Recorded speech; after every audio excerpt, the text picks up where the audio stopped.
Our guest today is the Executive Director of the Illinois Tollway. He has served as Executive Director for almost 2 years.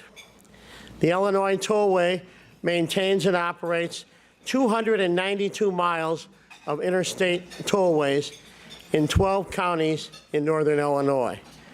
Our guest today oversees a $1.3 billion budget with nearly 1,600 employees. Prior to joining the Tollway, he served as President and CEO of Choose DuPage. There we go, give him a round of applause. There we go, Dan Cronin. Overseeing the organization responsible for leading the economic development efforts in DuPage County.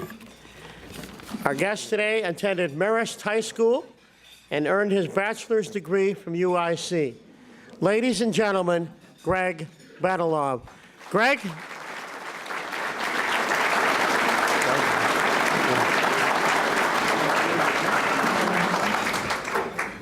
Marist High School. That's old school. Thank you. Marist High School. Wow, that brings back memories. Thank you very much, Jay, and thank you to the City Club of Chicago for the invitation to speak with you today. I would like to take a moment to recognize Illinois Tollway board member who is here with us today, Joe Gomez. Joe is the chair of our Finance Committee. And I, too, at the risk of stroking his ego, would like to thank my dear friend Dan Cronin for taking time out of his schedule to join us today. Much like the city, yeah, sure. Much like the City Club strives to engage its members and the community to improve the quality of life in the state of Illinois, so too does the Illinois Tollway. Our region faces many challenges that threaten our quality of life, but be assured that the Tollway is working diligently to address them. It's been said the road to success is always under construction. If that's true, Illinois should be the most successful state in the country. We're not there yet, but our arrow is pointing up, unlike these guys. I mean, seriously.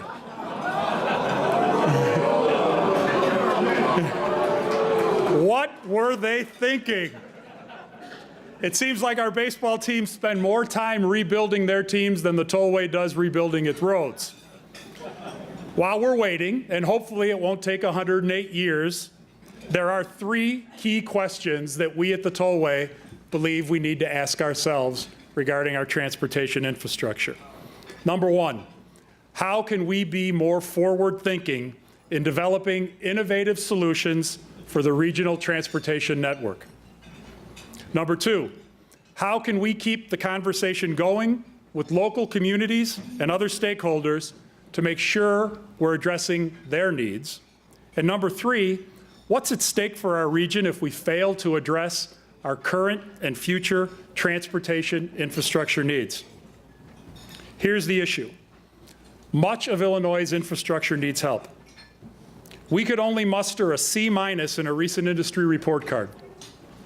If your kid came home with a grade like that, you take away their iPhone. Illinois roads are generally in poor condition. Many bridges are structurally deficient and functionally obsolete. Congestion alone costs the Chicago area an estimated $4 billion a year in lost productivity.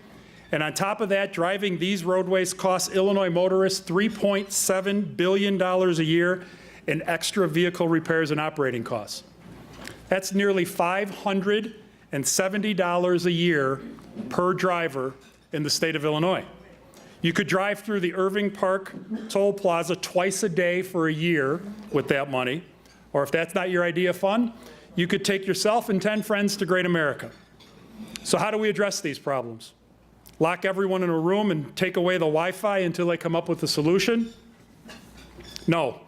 We think that we address them by working together. It's vital we join forces to develop innovative, next-generation solutions to the unique challenges facing our regional transportation network. Working in collaboration with these partners, will keep us on top as the nation's transportation hub, and we are the nation's leading transportation hub.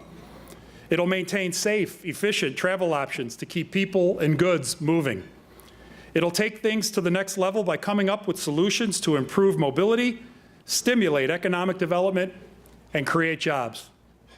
And it'll provide greater contract opportunities for small, diverse, veteran-owned, and women-owned business, and jobs for traditionally underserved populations. Together, we can provide greater value to customers through smarter investments in transportation infrastructure. This may sound like the description of a dating app for people who sell insurance, but our goal is to identify opportunities to align our priorities with other partners in the region. One example of how this works: our commitment to working in cooperation with other transportation and planning agencies to study the future of the region's expressway system. We are committing that any project the Tollway works on with our partners will be multi-jurisdictional, multimodal, bold, and visionary.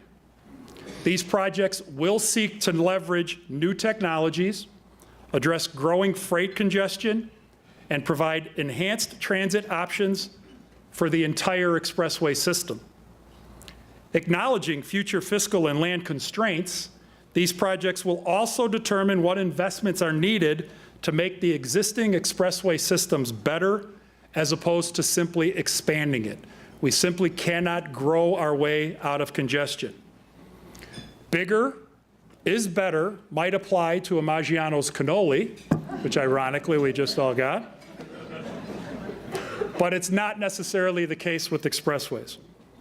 The Tollway is currently working with many agencies to inform the development of a comprehensive plan to shape a regional transportation network. I hope I'm still around to see it when it comes to fruition. As we all know, a lot of change can happen over the course of a robust planning period.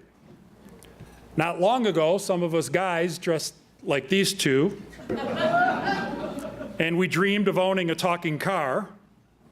Things are different today. Pretty soon, everyone will be able to own their own version of Knight Rider's kit. And the Illinois Tollway is preparing for this inevitability.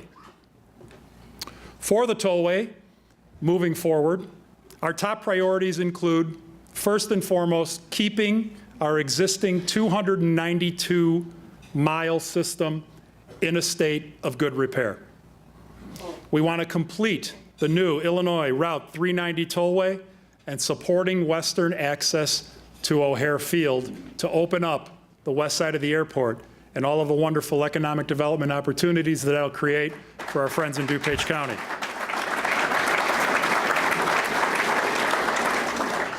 .390 is a toll road that Sonny Corleone from The Godfather would have loved. No toll booths. Got the Godfather clip?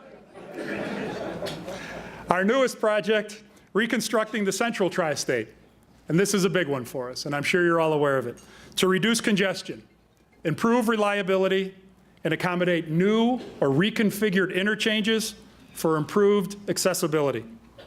We could stick to our knitting and focus only on our system, but we believe we can do better than that. Plus, I don't knit. Our customers expect us to do better. They want greater capacity. They want improved options. They want reliable commute times.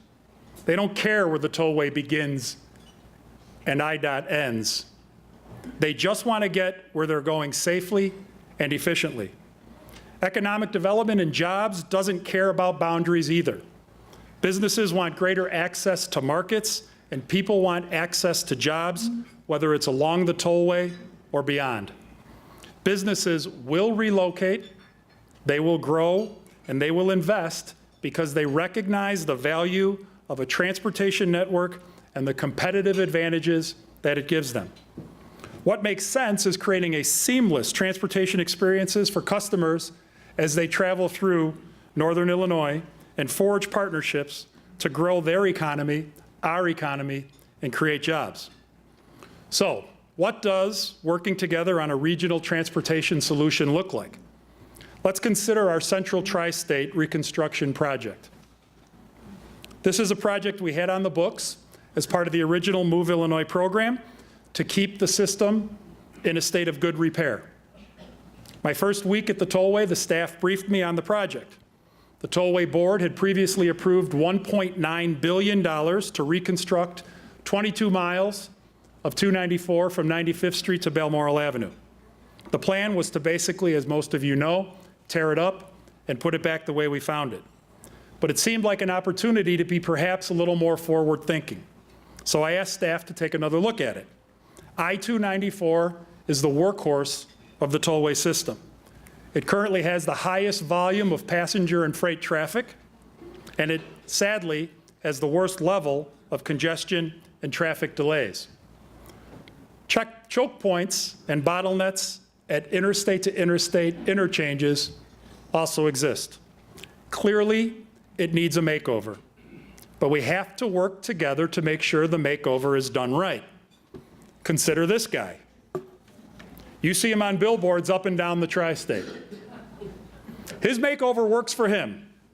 To me, he looked better in the before picture.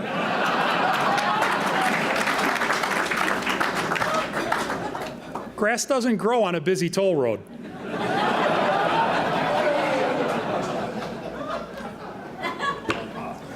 But the Central Tri-State can't stay as is. It simply can't. My direction to staff was simple. We're going to be out there anyway. We have one shot to do it. Let's do it right. Let's make the best investment possible for our customers in our region. If we're going to disrupt traffic for several years, we need to make it worthwhile. It's like remodeling your kitchen. You know it's going to be inconvenient. You know it's going to be messy. You know some people aren't going to be happy. But in the end, if you make it significantly better, you will more than make up for the inconvenience.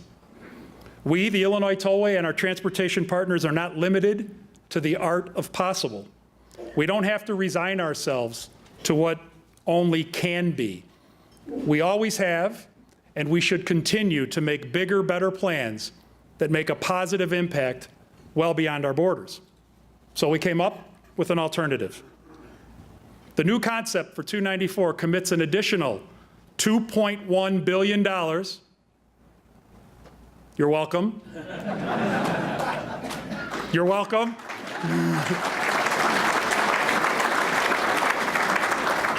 To make improvements that will add capacity, reduce congestion, improve reliability, and hopefully borrow some of the best practices from our rebuilding and widening of the Jane Addams Memorial Tollway I-90, which many of you in this room helped us complete, and for which we are very grateful. We also have the opportunity to deal with some local issues: stormwater management, access, freight movement, and local road impacts.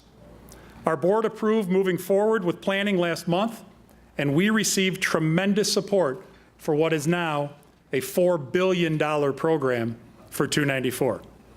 We got support from IDOT, CMAP, PACE, Cook County, DuPage County, the City of Chicago, road builders, ACEC, HACIA, Local 150, many local communities that line the corridor, and countless chambers of commerce and other economic development agencies. For that, we are extremely grateful. A project of this magnitude requires coordination and partnerships with a vast number of stakeholders to be a success, including just about everybody in this room. So please help us, and please get ready. We know the engineering and construction communities like this expanded plan. To those who are optimists, the glass is half full. To the pessimist, the glass is half empty. But to an engineer, the glass can be over-designed and redesigned for a fee, of course. But what we're hoping to do here, with all of your help, is design a perfect glass. Our intent is to design a roadway that meets the needs of the motoring public today and well into the future. So what can we do? Let's talk about what we've already done. We already have an agreement with the Metropolitan Water Reclamation District of Greater Chicago to resolve draining and local flooding issues.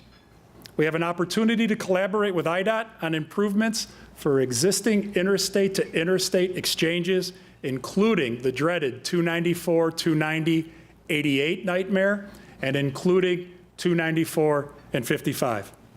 We have an opportunity to work with our friends at PACE to accommodate transit through the corridor, just like we did with our flex lanes on I-90, where you'll start to see buses running this summer.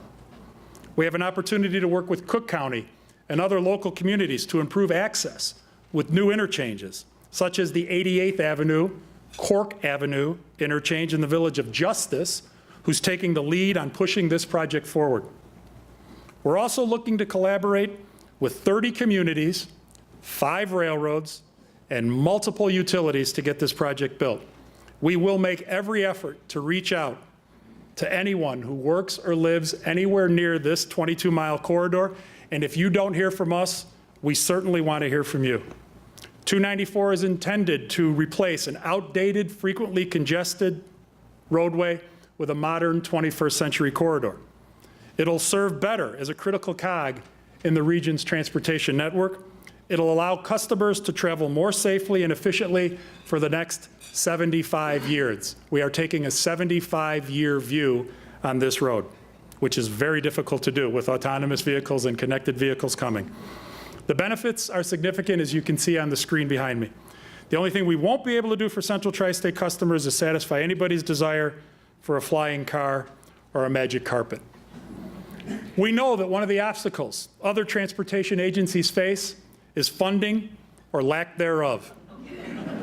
Nobody is throwing money around to improve transportation infrastructure, and we don't expect money to be thrown around anytime soon. But working together, we can get more bang for our buck.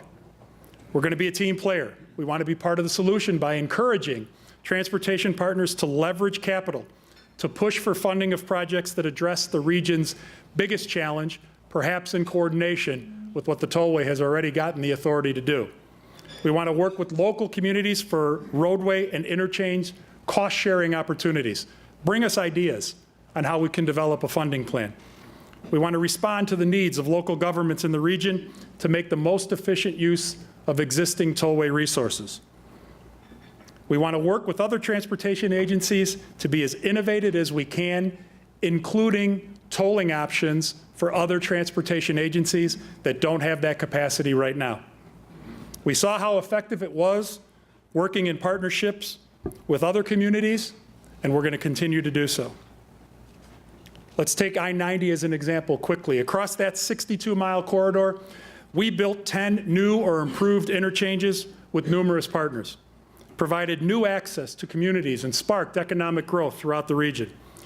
Partners included Cook County, IDOT, Schaumburg, and we delivered a new partial access interchange at Meacham Road.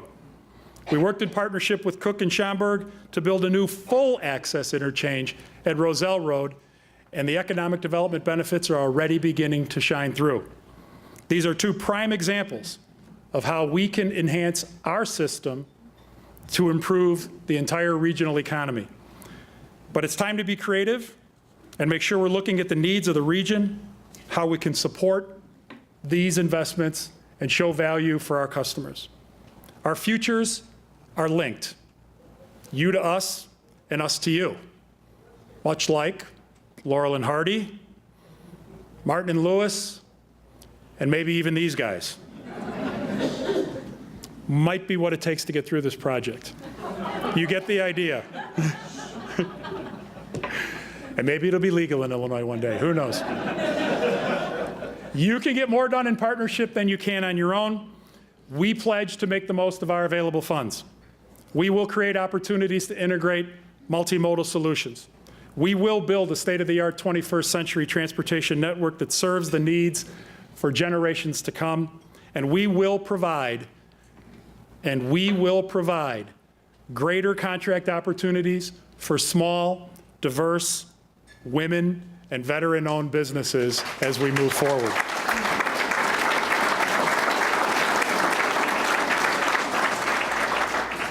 Our commitment to diversity is one that I'm extremely proud of and is one where the Tollway has received national recognition.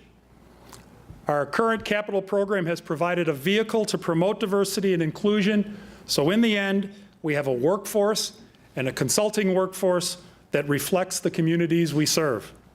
We set a new standard for implementing a successful diversity program that others can follow. As a father of 3 daughters, I have every expectation and I strive to make sure that my children have every opportunity to be successful in whatever industry that they choose. We want everyone to know that the Tollway is open for business. You'll recall I started this presentation by asking 3 questions. How can we be more forward-thinking? How can we keep the conversation going? What's at stake for our region? 1, how can we be more forward-thinking? We need everybody to help identify regional solutions. We need to take the long view. We need to think about the future needs of the region, not just what's happening today. We need to put the infrastructure in place, the fiber in place, to account for autonomous vehicles and for connected vehicles. We need to start thinking today about the challenges of the future when it comes to transportation. We need to advocate for the region. As an old economic development guy who was responsible for bringing business first to Downers Grove and then to DuPage County, I knew that what was good for Downers Grove was good for Woodridge, and what was good for Woodridge was good for Downers. And what's good for DuPage County is good for Will County, and what's good for Will County is good for DuPage, because together a rising tide floats all boats. But too often it's suburb versus suburb, or city versus suburb, or suburb versus city, and we're all in this together from a transportation network, and we need to be focused on that. How can we keep the conversation going? Well, we need to leverage every communication vehicle and resource that we have available. Let's make sure everybody is engaged to helping us achieve our goals. Our communications team at the Tollway is more committed now to social media, to text messaging, to emails than ever before. We meet with local communities regularly. We did it as part of our I-90 project. We'll continue to do it as part of the 294 project. But time is changing, and unfortunately, information is moving faster than ever, and that's why we need your help to keep up. And 3, and perhaps most importantly, what's at stake for the region if we don't meet the needs from a transportation infrastructure standpoint? And not to be too dramatic, but everything is at stake. Our role as the nation's transportation hub is absolutely at stake, which ties into our economy, which is absolutely at stake, our jobs and our livelihoods and the great quality of life that we enjoy here in the state of Illinois.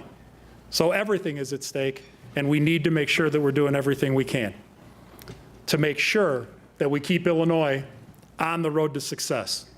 We're committed to doing that. We know you're committed to doing that. I'm confident that working together, we will continue to do that.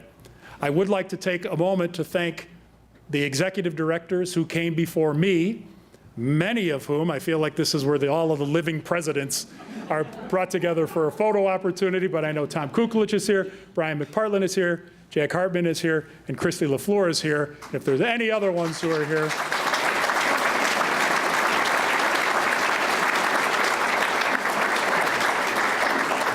At lunch, I mentioned to Christy that she gave the engineering, road building, and construction community 12 billion reasons to love her.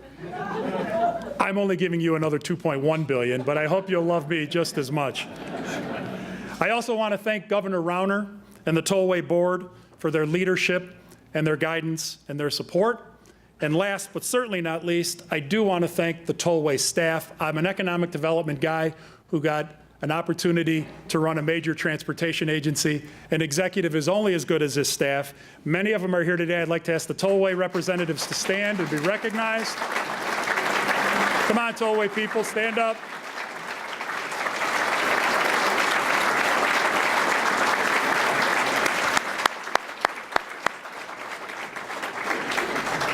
Those are the people that help make it happen every day on the Illinois Tollway. We're proud to work. We're proud to serve the citizens of Illinois. That's our vision of the future. I thank the City Club again. Jay, thank you very much. And if we have time, I'm happy to take any questions.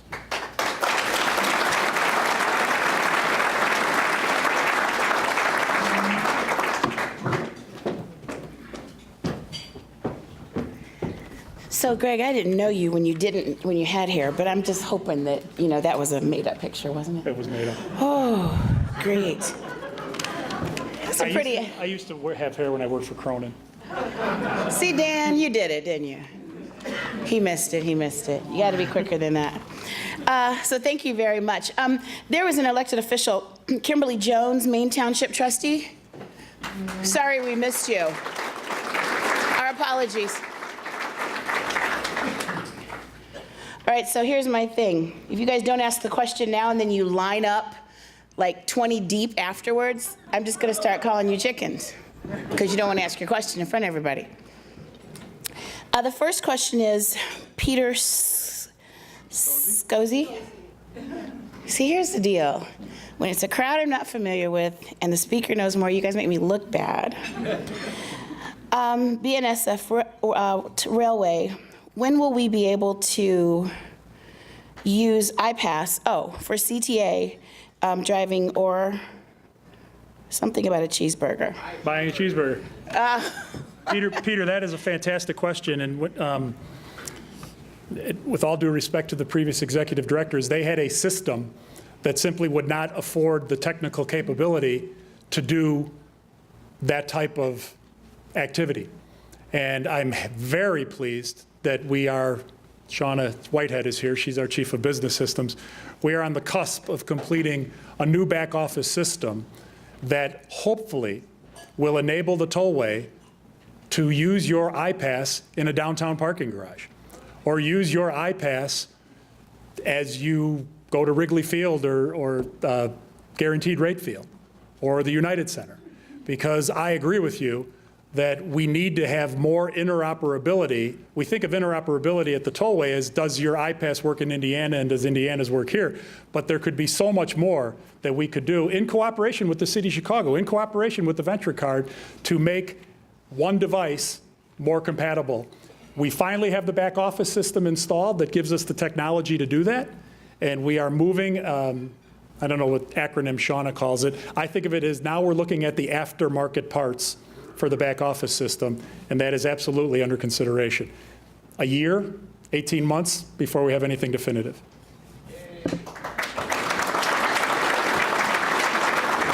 That's pretty cool.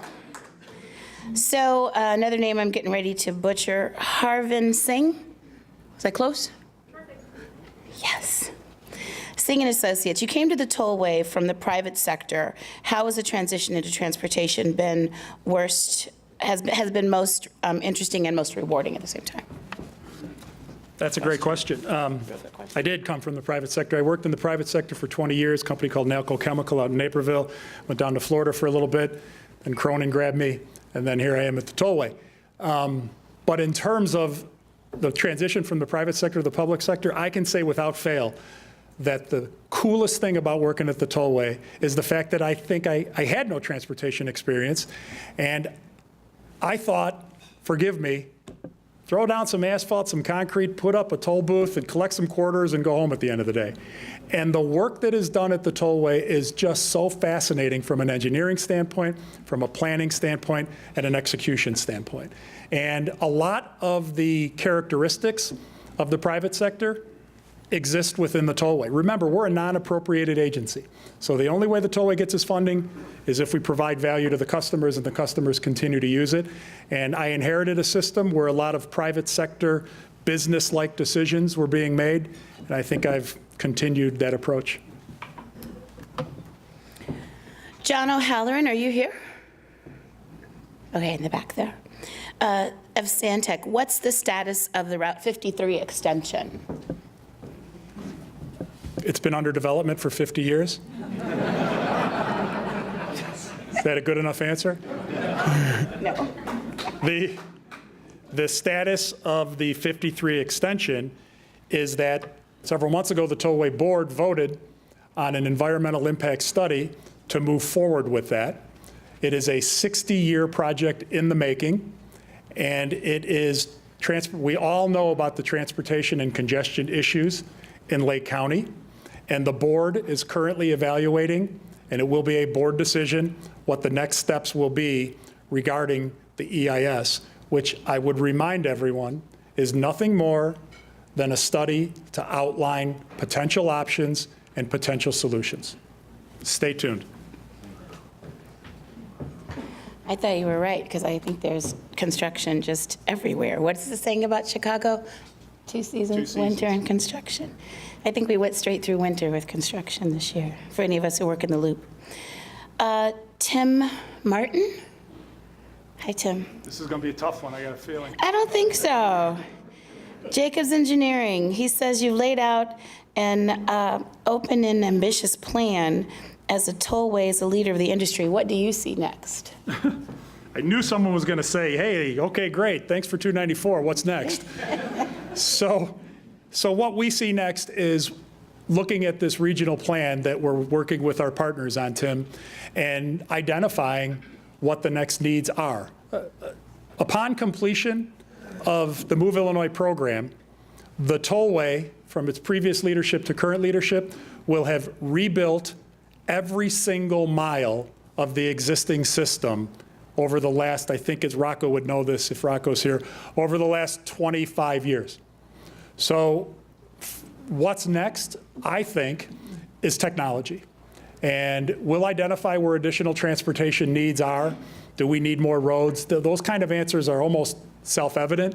But really what's next is what's next from the user side of things with autonomous vehicles, connected vehicles, and what will the tollway do to prepare for that. You know, I take a little different view on that. Everybody thinks that once autonomous vehicles and connected vehicles come, all of our troubles are going to go away and fewer people will be in cars. And yes, fewer millennials are driving now and more urban movement and more trains and all that kind of stuff.